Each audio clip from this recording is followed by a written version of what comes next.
বেদাত দিয়া, নামাজের ভিতরে বেদাত, নামাজের শুরুতে বেদাত, নামাজের বাহিরে বেদাত।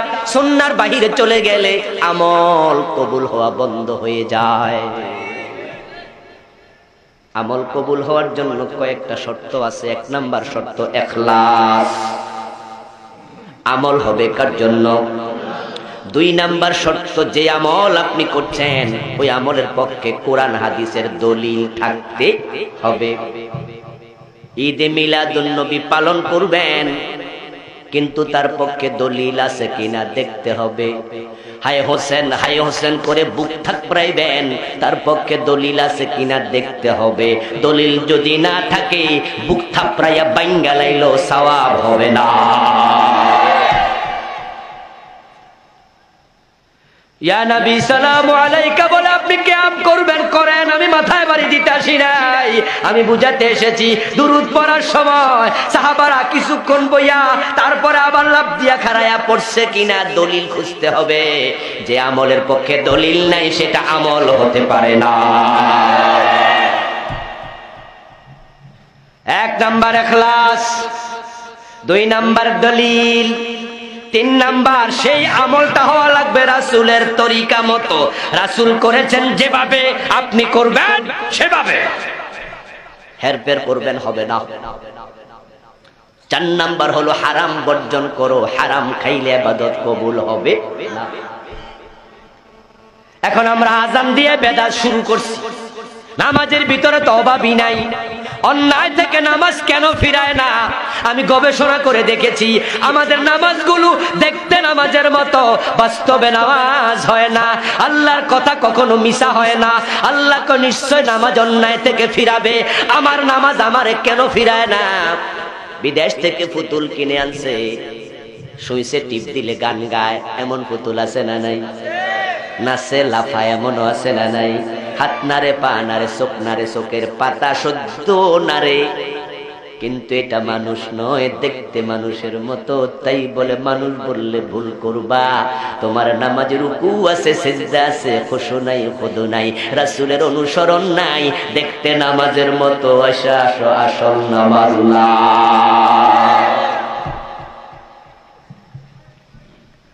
কিছু কিছু এলাকায় গেলে দেখা যায় তারা আযান শুরু করে বেদাত দিয়া। আমি জানি না এলাকায় আছে কিনা, আযানের শুরুতে দুরূদ শরীফ পড়ে এমন কিছু মুসলমান ভাই আছে না নাই? অথচ বিশ্ব নবী সাহাবাদেরকে শিখাইছেন আযান শুরু হবে আল্লাহু আকবার বলে। বিশ্ব নবী মদিনায় আসলেন, জামাতে নামাজ পড়া শুরু হলো। মক্কায় প্রকাশ্যে পারেন নাই, নামাজে গেছে ওটের নারী বুড়ি মাথার মাঝে চাপাইয়া দিস। এখন মদিনা আসার পরে নামাজ হবে, কিন্তু ডাকার রীতি কি? ইশারের নামাজের পরে নবী মুহাম্মদ সাল্লাল্লাহু আলাইহি ওয়াসাল্লাম পরামর্শ সবাই বসলেন। একজন সাহাবী পরামর্শ দিলেন, ইয়া রাসূলুল্লাহ, আজ নামাজের সময় হলে আমরা ঘন্টা ধ্বনি পিটামু, মানুষ বুঝবো নামাজে আসবে। রাসূল বলে, না, এটা পছন্দ হলো না। আরেকজন সাহাবী বলে, ইয়া রাসূলুল্লাহ, একটা সিংহা নিয়া ফু ফু ফু ফু আওয়াজ করব, মানুষ দৌড়ে আসবে। বিশ্বনবী বলেন, এটাও পছন্দ হলো না। দ্যাটস ওকে, বাড়িতে চলে যাও। সবাই ভাবো কেমনে ডাকা যায়। সাহাবী আব্দুল্লাহ ইবনে যায়েদ রাদিয়াল্লাহু তাআলা আনহু উনি বলেন, আমি বাড়িতে চলে গেলাম, ভাবতে ভাবতে ঘুমিয়ে গেলাম। স্বপ্নে দেখি আল্লাহর এক বান্দা একটা ঘন্টা ধ্বনি হাতে নিয়ে যাচ্ছে কোথাও। পিছন থেকে ডাকলাম, আল্লাহর বান্দা, এই ঘন্টা ধ্বনি বিক্রি করবে নাকি? আমি কিনতে চাই। ওই ব্যক্তি আমারে প্রশ্ন করলো, এটা দিয়া কি করবা? আমি জবাব দিলাম, আযান নামাজের সময় হলে এটা দিয়ে আমি আযান সিস্টেম, আহ্বান সিস্টেম চালাবো, বাড়ি দিব, পাবলিক বুঝবো। ও ব্যক্তি কয়, আমি তোমাকে এসে ভালো কিছু শিখাতে চাই, শিখবে নাকি? আমি বললাম, বলো দেখি। সে আল্লাহু আকবার বলে আযান দেয়া শুরু করলো, শেষ পর্যন্ত আমারে শোনাইলো। ঘুম ভাঙ্গার পরে ফজরের সময় হয়ে গেল, দৌড়াইয়া মসজিদে নববীতে গেলাম। ইয়া রাসূলুল্লাহ, আমি আজকে স্বপ্ন দেখেছি। আল্লাহর হাবিব শুনে বলে, এটাই পছন্দ হয়েছে। কমিয়া বেলাল বেলাল ফানাদি বিসসালাম, ও বেলাল দাঁড়াও, তোমার কণ্ঠটা বড় তাজা মোটা উচ্চ কণ্ঠওয়ালা, ও আব্দুল্লাহ বেলাল রে শোনায়া দাও স্বপ্ন যা দেখেছো। বেলাল তুমি আজান দাও। হযরত বেলাল ইসলামের প্রথম মুয়াজ্জিন হওয়ার সৌভাগ্য পেলেন। আজান শুরু হয়ে গেল। হযরত ওমর ঘরের মাঝে ঘুমায় আছে। আজানের ধ্বনি কানে যাওয়ার সাথে সাথে লাফ মাইরা উঠে গেছে। একটু জোরে বলো। মসজিদে নববীর দিকে দৌড়াচ্ছে হযরত ওমর। রাসূলুল্লাহর কাছে এসে বলে, ইয়া রাসূলুল্লাহ, এত সুন্দর শব্দ শিখলেন পাইলেন কই? রাসূলুল্লাহ বলে, আমি পাই নাই, ওই আব্দুল্লাহ ইবনে যায়েদ স্বপ্ন দেখছে। হযরত ওমর বলেন, ইয়া রাসূলুল্লাহ, এই স্বপ্ন তো আমিও দেখেছি। রাসূলুল্লাহ বলেন, ফাযালিকা আসবাত ফালিল্লাহিল হামদ, সুবহানাল্লাহ পড়েন। আল্লাহর প্রশংসা। আব্দুল্লাহ ইবনে যায়েদের স্বপ্নটা আরো সাব্যস্ত হলো। আজান চালু হয়ে গেল। আল্লাহর হাবিব স্বীকৃতি দিলেন, অনুমতি দিলেন, আল্লাহু আকবার বলে আজান শুরু। এখন দুরূদ শরীফ দিয়া শুরু করলেন। বলতেছেন, হুজুর অসুবিধা কি? আমি বলবো, রাসূলের ইসলামে বাড়ানোর অধিকার তোমারে দিছে কে? দুরূদ শরীফ ভালো জিনিস। জোহরের নামাজের ফরজ 4 রাকাত, 2 রাকাত পড়ার পরে আমরা তাহিয়াতু আত-তাহিয়াতু পড়ি না? আত-তাহিয়াতু পড়ার পরে আবদুহু ওয়া রাসূলুহু বলে আমরা খাড়ায়া যাই। এখন কেউ যদি কয় হাতে সময় আছে দুরূদ শরীফটা পড়ি, দুরূদ শরীফ তো ভালো জিনিস, অসুবিধা আছে না নাই? হানাফি মাযহাবের ফতোয়া হলো 2 রাকাত পড়ার পরে 4 রাকাত 3 রাকাত বিশিষ্ট নামাজের ফরজ নামাজে যদি কেউ আল্লাহুম্মা সাল্লি আলা পর্যন্ত আসে, তারপরে মনে হইছে যে আরো 2 রাকাত তো বাকি, 1 রাকাত তো বাকি, সে দাঁড়ায়া যাবে, সাও সেজদা লাগবে না।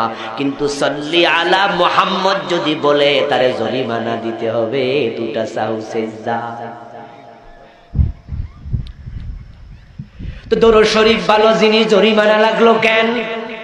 এর কারণ হলো বিশ্ব নবী এখানে শিখান নাই, রাসূল যা করেন নাই তা করা যাবে না, রাসূল যা ছাড়েন নাই তা ছাড়াও যাবে না। এখন আমরা আজান শুরু হলো, আমাদের কাজ কি? মুয়াজ্জিন তো আজান দিয়া সওয়াব নিয়ে যাচ্ছে। বিশ্ব নবী বলেন, ফাকুলু মিসলা মা ইয়াকুলুল মুয়াজ্জিন, মুয়াজ্জিন যা বলে তোমরাও তাই বলো। এখন মুয়াজ্জিন বলে আল্লাহু আকবার, আমরাও বলি আল্লাহু আকবার। মুয়াজ্জিন বলে আশহাদু আল্লা ইলাহা ইল্লাল্লাহ, আমরাও তাই বলবো। মুয়াজ্জিন বলে আশহাদু আন্না মুহাম্মাদার রাসূলুল্লাহ, আমরা কি বলবো? এই তো ভুল। রাসূলুল্লাহ বলছে ফাকুলু মিসলা মা ইয়াকুলুল মুয়াজ্জিন, মুয়াজ্জিন যা বলে তাই বলো। মুয়াজ্জিন বলে আশহাদু আন্না মুহাম্মাদার রাসূলুল্লাহ, আপনার এখানে দুরূদ পড়তে কইছে কে? হুজুর হুজুরের কইছে শুনছি, উস্তাদ কইছে, হাদিসে তো নাই। বরং আপনিও বলবেন আশহাদু আন্না মুহাম্মাদার রাসূলুল্লাহ। তারপরে মুয়াজ্জিন বলবে হাইয়া আলাস সালাহ, নামাজে আসো। আপনিও যদি বলেন হাইয়া আলাস সালাহ, মুয়াজ্জিন সাহেব আপনিও আইয়েন। অসুন্দর হয়ে গেল। এই জন্য বিশ্ব নবী বলে এখানে বলবা লা হাওলা ওয়ালা কুওয়াতা ইল্লা বিল্লাহ। মুয়াজ্জিন বলবে হাইয়া আলাল ফালাহ, আপনিও তাই বলবেন। এটা হয় না, কল্যাণে আসো। আপনি বলবো মুয়াজ্জিন সাহেব আপনিও কল্যাণে আসেন না, তুমি বলবা লা হাওলা ওয়ালা কুওয়াতা ইল্লা বিল্লাহ। তারপর আযান দিতে দিতে ফজরের টাইমে মুয়াজ্জিন সাহেব বলবে আসসালাতু খায়রুম মিনান নাওম, আছে না নাই? আপনি কি বলবেন? আমাদের দেশের লোকেরা বলে সাদাক্তা ওয়া বারিনতা, অথচ এটা হাদিসে নাই। আল্লামা মোল্লা আলী কারি রাহিমাহুল্লাহ বলছেন আল আসরার আল মারফুয়া 233 নম্বর পৃষ্ঠা, উনি বলেন লাইসা লাহু আসলুন, এই কথার কোনো ভিত্তি নাই। মুয়াজ্জিন বলবে ঘুমের চেয়ে নামাজ সেরা, আমরাও তার সাথে একমত হয়ে বলবো ঠিক কথা, ঘুমের চেয়ে নামাজ সেরা। ফাকালু মিসলা মা ইয়াকুল, মুয়াজ্জিন যা বলে তা বলো। আজান শেষ। এবার কাম কি? এবার কাম দোয়া নয়, এবার কাম হলো রাসূল বলে সুম্মা সাল্লু আলাইয়া, ওই যে আমার নাম শুনছিলা দুরূদ পড়ো নাই, এখন দুরূদটা পড়ো। সুবহানাল্লাহ পড়েন, এখন দুরূদটা পড়ো। সিস্টেমের মাঝে দারুণ হেরফের হয়ে গেল, নামাজে দাঁড়াইছে হেরফের শুরু, ইন্নী ওয়াজ্জাহতু দিয়া নামাজ শুরু করে, এটার নাম দিয়েছে মুসাল্লার দোয়া। বিশ্বনবী জীবনে একদিনও তাকবীরে তাহরিমার আগে ইন্নী ওয়াজ্জাহতু পড়েন নাই। কোথায় পাইলা, কোথায় পাইলা? হুজুরে কইছে। আমার বন্ধু, এই কষ্টগুলো দেখে আমি এই বইটা লিখছি। নামাজ নিয়ে এত খুরাফাত, এত বেদাত, এত ফতুয়া, এত দলবাজি হতে হতে ওকে মসজিদ পর্যন্ত আলাদা হওয়া শুরু হয়ে গেছে। নাম দিছে আহলে হাদিস মসজিদের নাম, আস্তাগফিরুল্লাহ, আহলে হাদিস মসজিদ।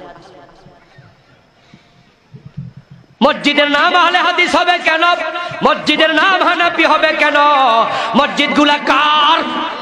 আন্নাল মাসাজিদা লিল্লাহ। মসজিদ কোন দলের না, মসজিদ কোন ব্যক্তির না। ব্যক্তির নামে মসজিদ যদি হয়, ওই ব্যক্তি দিয়া ব্যক্তির মালিকানা বুঝানো। দলের নামে যদি হয়, ওই দলের মালিকানা বুঝাইলে ওই মসজিদে নামাজ হবে কিনা আপনাকে ভাবতে হবে। আন্নাল মাসাজিদা লিল্লাহ। এখন আহলে হাদিসদেরকে বলে মসজিদ আলাদা কেন করলা? এরা কয় হুজুর করতাম না তো করতাম কি? আমিন জোরে কইলে তো আপনারা গর্দানে ধরে বাইর করে দিবেন, ফতোয়া দিছেন। জোরে আমিন কইলে গর্দানে ধরে বাইর করে দাও, এমন কথা বলার আলেমও বাংলাদেশে আছে না? জোরে আমিন কইছে হেরে দৌড়বা, পাইলা কই বাইর করে দিবা। তুমি কেমন আলেম হয়েছো আমি জানি না দোস্ত। কামেল মাদ্রাসায় নাকি তুমি মুহাদ্দিস, দাওরা মাদ্রাসার মুহাদ্দিস। আবু দাউদ কি পড়ো নাই? বুখারীর উস্তাদ হয়ে গেছো আবু দাউদ বাদ দিয়া। আবু দাউদে জোরে আমিন বলার পক্ষে দুটা হাদিস আছে, যদিও ব্যক্তিগতভাবে আমি নিজে জোরে আমিন বলি না, আমি হানাফি। কিন্তু জোরে আমিন বললে কাউকে গর্দানে ধরে বের করে দিবা, এটার পক্ষে কথা বলি না।